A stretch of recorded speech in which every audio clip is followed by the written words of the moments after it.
श्री राधे राधे, जय श्री राम। बच्चों, आज का जो टॉपिक है बहुत ही इम्पोर्टेंट है 2026 को लेकर के, जो बच्चे जेमेंस का तैयारी कर रहे हैं।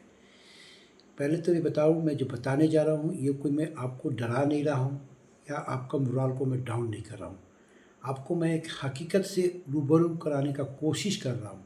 ख़ासतौर से ये वीडियो हर पेरेंट्स को भी देखना चाहिए और बच्चों को तो देखना चाहिए ही चाहिए। और अगर बच्चे देखते हैं और पेरेंट्स को भी वीडियो को दिखाते हैं तो पेरेंट को पता चलेगा कि जेईई क्या है और क्या चीज़ है। मैं ये नहीं बोल रहा हूँ कि आप जेईई की तैयारी कर रहे हैं तो आप उसकी तैयारी को छोड़ दें, लेकिन मैं ये कहना चाहता हूँ उन अभिभावक से, क्या आपने कभी ये जानने की कोशिश किया कि जेईई हमारा बच्चा कर रहा है कि उसकी तैयारी कर रही है, एग्ज़ाम की तैयारी कर रही है, तो वाकई क्या उसने इस प्लान ए में तो उसने जेईई को फोकस करके रखा है कि मुझे आईआईटी में पढ़ना है, मुझे एनआईटी में पढ़ना है, लेकिन क्या अगर यहाँ पर उसका सिलेक्शन नहीं हुआ, फिर मैं बोल रहा हूँ, मैं आपको निगेटिव नहीं बता रहा हूँ, मैं बता रहा हूँ मान लें कि किसी भी कारणवश आपको नहीं हुआ, आप आईआईटी से मोहब्बत कीजिए, को मोहब्बत करना बेकार नहीं है, लेकिन कभी कभी मोहब्बत सक्सेस अगर नहीं होता है तो फिर वो मुकाम हासिल नहीं होता है तो लोगों को काफ़ी दुख होता है। तो मेरे बताने को जो मकसद है कि अगर आईआईटी नहीं हुआ तो फिर क्या, अगर प्लान ए आपको नहीं मिला तो क्या आपके बच्चे या आपने अभिभावकों ने कभी यह समझने की कोशिश किया कि प्लान बी भी अपने बच्चे के लिए मैं बनाऊँ जहाँ लाइफ में वो अच्छी तरह से सेट हो सकते हैं, और प्लान ए की तरह ही उसका भी जो कैरियर उन सभी एग्ज़ामों को मुझे बताने जाऊँगा वैसा ही है। लेकिन देखा जाता है कि प्राय बच्चे एक एग्ज़ाम के पीछे पिछले 1 चांस 2 चांस 3 चांस लेते हैं, फिर लास्ट में वही करते हैं, प्लान बी में जाते हैं, और जब प्लान बी जाते हैं तो प्लान बी की वो जानकारी उनके पास नहीं होता तो कहीं भी प्राइवेट इंजीनियरिंग कॉलेज में एडमिशन ले लेते हैं। तो मैं उन अभिभावक से, उन बच्चों से ये बताना चाह रहा हूँ कि जेईई मेंस के जो तैयारी 2026 के बच्चे कर रहे हैं, उन अभिभावक, उन बच्चों को ये वीडियो देखें, साथ में अपने दोस्तों के बीच में शेयर करें। CC career counselling only for government college admission related enquiry, साथ में कैरियर काउंसलिंग, आप क्या पढ़िए, क्यों पढ़िए, कहाँ से पढ़िए, जानना छोड़िए। हर जगह प्लान ए हो तो प्लान बी भी होना चाहिए, अल्टरनेट ऑप्शन आपके पास होना चाहिए, क्योंकि बहुत ही ज़रूरी है।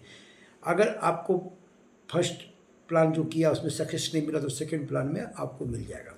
तो जेईई मेंस का जो मैं एक हकीकत आपको रूबरू कराने जा रहा हूँ, आपको भी बच्चों शायद पता है या नहीं पता है, लेकिन मैं ये बोलता हूँ कि आपको इंजीनियरिंग बनना है तो जेईई मेंस के अलावा भी कौन कौन से एग्ज़ाम आपको देना चाहिए। पहले तो जेईई मेंस में बहुत सारे बच्चे देखते हैं बीटेक का पेपर देते हैं और बीआर का भी प्लानिंग देते ही नहीं है, मैक्सिमम बहुत कम बच्चे बैठते हैं।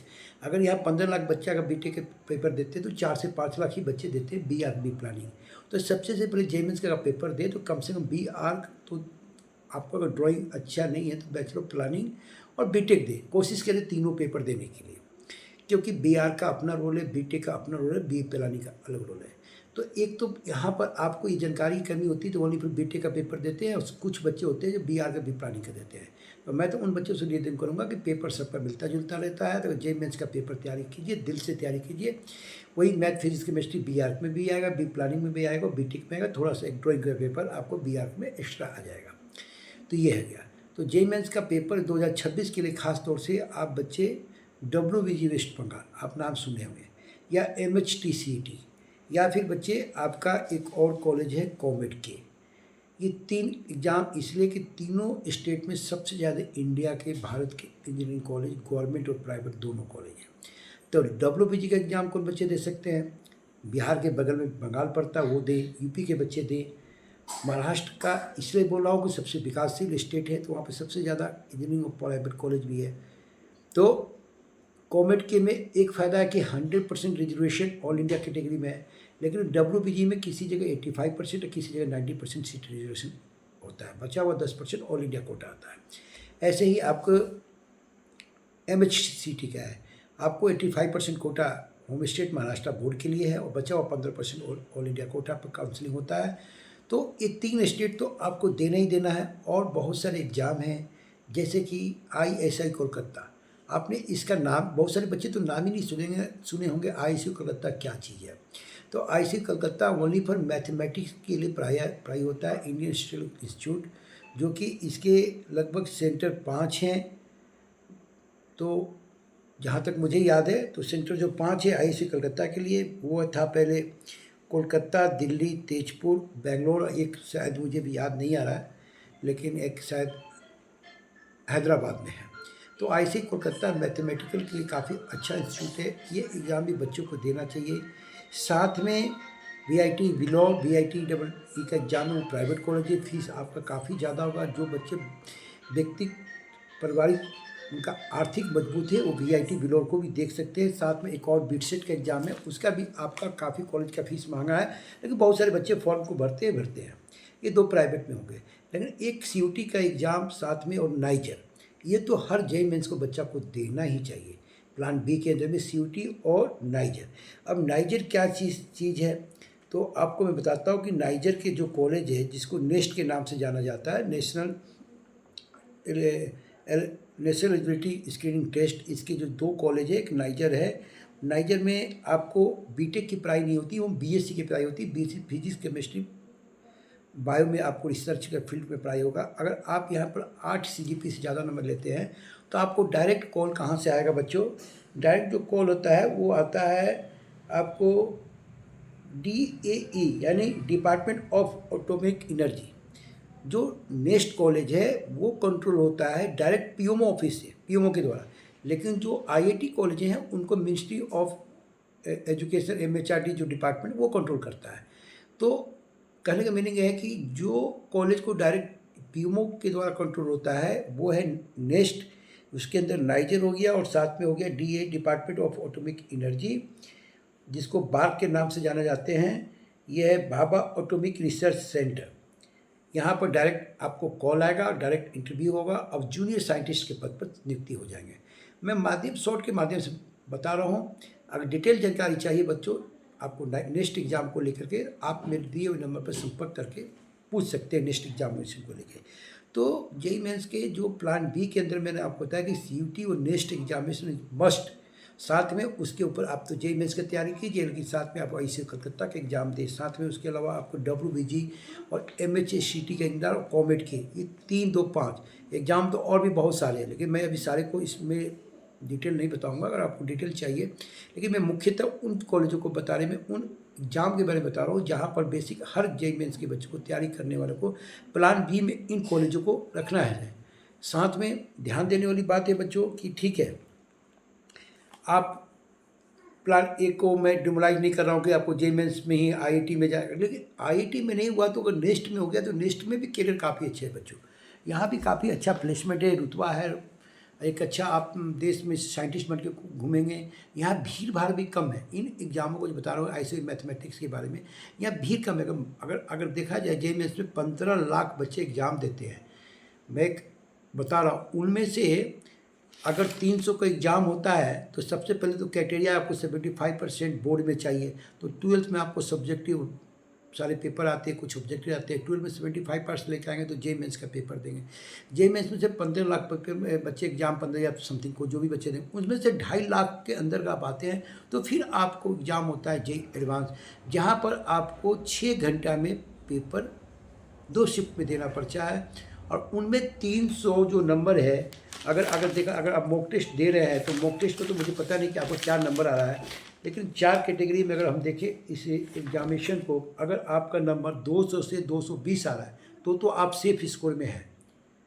प्लान ए के लिए JEE मेंस का एडवांस में अगर आप 200 से 220 ला रहे हैं तो चलो आपको ये मिल जाएगा, कहीं ना कहीं NIT आपको मिल जाएगा, लेकिन जरूरी नहीं कि आपको CS मिल जाए, ये भी माने रिस्क भरा गेम है। लेकिन आपका स्कोर 150 से प्लस में आ रहा है या 110 प्लस आ रहा है या 100 से कम आ रहा है तो फिर तो ये सेफ स्कोर नहीं है। जहाँ B 4 इस कैटेगरी में है कि आपको नंबर 200 प्लस 220 नंबर चाहिए, तो 200 पर 220 नंबर चाहिए। आप उस स्कोर को पूरा नहीं कर रहे हैं तो प्लान, अगर आपका स्कोर आ रहा है 150 प्लस में आ रहा है तो आप प्लान ग्रुप B में आ गए।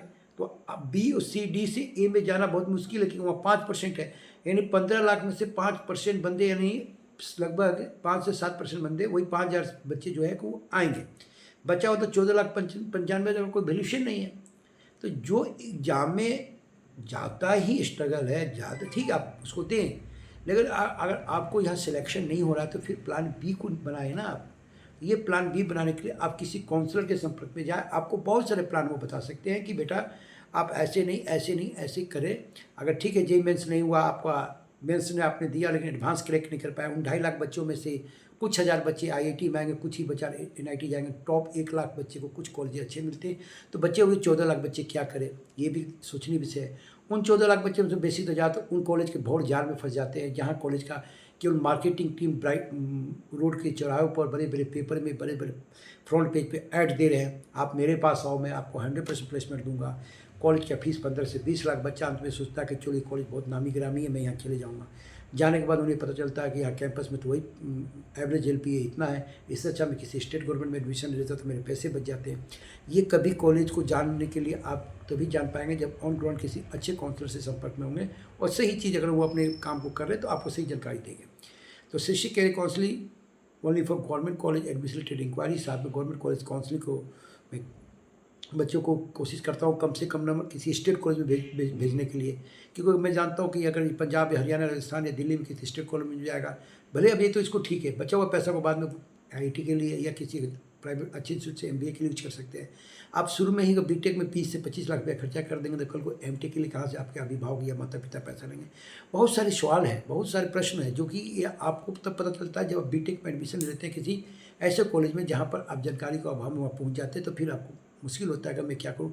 फिर घिस्सा प्लेट चलता है, घिस्सा प्लेट यानी लाइफ का है वही कि अब तो बीटेक करके निकलना है, जॉब करना है, पापा को पैसा देना है, पेरेंट्स को देना है, फिर आगे चलेंगे। तो मेरे कहने का मतलब है कि आप प्लान ए के साथ प्लान बी बनाएं, और प्लान बी भी आपको ज़्यादा हार्ड नहीं है, क्योंकि आप प्लान ए का जो सिलेबस है काफ़ी टफ लेवल का है, ऑलरेडी प्लान बी को कवर कर लेता है। मेरे कहने के नहीं सोच रहे हैं, आप उसकी मोहब्बत करें, जेईई से अगर आराम से तैयारी करें, उसी का पेपर आपको थोड़ा सा डिफरेंट आपको आईआईटी कलकत्ता में डब्ल्यूबीजी में तो सेम ही आएगा, महाराष्ट्र स्टेट में सेम ही आएगा, कॉमेंट में सेम ही आएगा, नेक्स्ट में थोड़ा सा डिफरेंट होगा, लेकिन पेपर तो वही फिजिक्स केमिस्ट्री बायोलॉजी और मैथ ही आएगा। तो कहने के मतलब है कि प्लान ए के साथ प्लान बी बनाएं, और साथ में करियर को लेकर कोई भी समस्या है। एक चीज़ और मैं आपको बता रहा हूँ, देखिए 2.5 लाख बच्चे टॉप में आना जेईई मेंस के बाद एडवांस में, उनमें से भी बच्चा कुछ हज़ार ही सीट, मैं निगेटिव में हकीकत बता रहा हूँ, तो बच्चे को बाद में 92 लाना भी सेफ नहीं है जेईई मेंस के अंदर में। आपको 92-93 परसेंटाइल में ऐसा नहीं कि जनरल कैटेगरी में आपको सीएस मिल ही जाएगा, और आपको सीएस पढ़ना है तो फिर किसी थर्ड कैसे कॉलेज में जाएंगे जहाँ पर आपको सीएस को लेना है। तो कॉलेज ब्रांचेज ब्रांचेज में आप किसको चुनना है, मैंने कॉलेज भी नहीं बनाया, मेरा तो दिल करता है कॉलेज ब्रांच में आप कॉलेज को चुने ना कि ब्रांच को चुने, ये अपना अपना सब्जेक्ट है। यानी ये है कि प्लान बी हर बच्चे बनाए, जेईई मेंस के पेपर देते हैं तो इन सारे एग्जाम को दें, और प्लान बी में कौन कौन सा एग्जाम है, अगर आपको विशेष उस एग्ज़ाम पर वीडियो चाहिए तो कमेंट बॉक्स में उस एग्ज़ाम को डिटेल डालें, कमेंट पे लिखिए, मैं उस पर वीडियो बनाकर अपलोड करूँगा। आप डिटेल्स उस एग्ज़ाम को लेकर सीयूटी जैसे नेक्स्ट कौन बच्चे भर सकते हैं, कितने ड्रॉपर भर सकते हैं, डिटेल अगर आप सब एग्ज़ाम के ऊपर महाराष्ट्र स्टेट को लेकर चाहते हैं, डब्ल्यूबीजी कब आता है, तो आप कमेंट पे अपने प्रश्न को लिखिए, मैं उसके ऊपर स्पेशल वीडियो बना करके आपको अपलोड करूँगा। साथ में अगर आप व्हाट्सअप नंबर अपना डालते हैं तो मैं व्हाट्सअप नंबर पर भी उस वीडियो को मैं सेंड कर दूँगा। तो ये कैसा लगा आपको वीडियो जेईई मेंस 2026 के बच्चों को, अभी जिनका 2026 में पेपर है, तो जो 12वीं के बच्चे हैं जो ऑलरेडी एक चांस दे चुके हैं या 2 चांस दे चुके हैं, तो उनके लिए तो मात्र 5 महीना समय बचा है। जो 11th में है उनके लिए 16 महीना समय बचा है, तो समय भी बहुत कम बचा है। तो घबराए नहीं, मेरा कहना है कि ड्रॉपर जो है उनको भी प्लान बी को अपने साथ रखना है। ध्यान देने की बात, ड्रॉपर में उनको नहीं बोलूँगा, आप अच्छे विद्यार्थी हैं, हालांकि अब फर्स्ट में अपने प्लान बी नहीं बनाया तो प्लान बी वश बनाए, आपको सफलता अवश्य मिलेगी, यहाँ नहीं तो वहाँ से ही। जरूरी नहीं है कि आपका आईआईटी में ही होता है तो आपका लाइफ सेटल होगा। बहुत सारे बच्चे स्टेट कॉलेज पढ़ करके वहीं से अपने लाइफ को अच्छे सेट किए हैं। जीवन में सेट होना है तो कंपटीशन जेईई एडवांस में काफ़ी ज़्यादा है इन एग्ज़ामों की अपेक्षा। तो मैं आपको मोरल डाउन करने के लिए बताया, मेरा मोटो है कि इस वीडियो के माध्यम से हर वो इंजीनियरिंग के बच्चा जो कि सपना देख रहा है कि मैं इंजीनियर बनूं, अच्छे कॉलेज से बनूं, तो प्लान ए के साथ प्लान बी होगा, तो प्लान बी भी इंजीनियर बनेगा, प्लान ए भी इंजीनियर बनेगा, सिवाय नेक्स्ट को छोड़ करके। वहाँ पर रिसर्च का फील्ड का एग्ज़ाम होता है, ये नेशनल इंस्टीट्यूट का नेक्स्ट जो है आपको नेक्स्ट नाइजर, ये जो कॉलेजें हैं बच्चों, ये है रिसर्च के फील्ड के लिए, बाकी रुतबा वही है जो आईआईटी का रुतबा है। तो चैनल को लाइक करें, सब्सक्राइब करें, शेयर करें, दोस्तों को बीच में ज़्यादा बताएं। मैं एक्स सर्विसमैन ऋषिकेश कुमार, मेरा उद्देश्य बच्चों को अच्छे से कॉलेज में गाइड करना, अच्छे कॉलेज में एडमिशन बनाना। कैरियर को लेकर कभी भी डाउट है तो कभी भी आप हमसे संपर्क कर सकते हैं। बस इतना बताएंगे कि प्लीज़ प्लीज़ प्लीज़ थोड़ा सब्सक्राइबर को बढ़ाइए, और मेरे चैनल जिस दिन क्या बोलते हैं मोनेटाइज होगा तो आप लोग का ही सहयोग से हो सकता है। कैसा लगा प्लान बी कमेंट बॉक्स में लिखिए। दोबारा फिर बोल रहा हूँ, चैनल को लाइक करें, सब्सक्राइब करें, शेयर करें। जय हिंद, जय भारत।